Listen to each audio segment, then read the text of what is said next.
Benda penting yang wajib ada time raya nanti dan ini antara pilihan yang terbaik.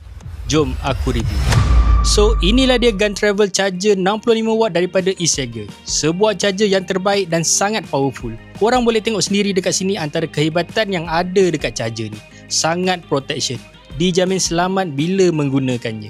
Untuk detail dia yang lain, korang boleh tengok sendiri dekat belakang kotak ni. Jom kita unbox apa yang ada dalam ni. Macam biasa, korang akan dapat satu user manual dan ini dia punya charger. Color hitam matte. Built-in quality dia yang sangat solid.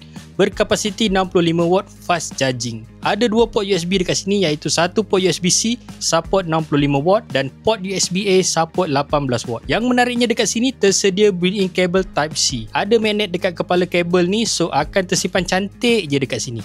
Nak guna just tarik je kabel ni keluar. Panjang kabel ni pun cukup panjang, lebih kurang hampir dekat 1 meter.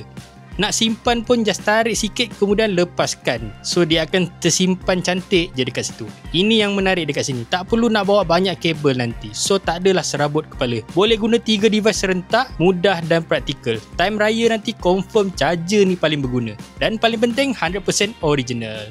Macam biasa, kalau berminat dengan charger ni, link aku sediakan dekat bawah ni.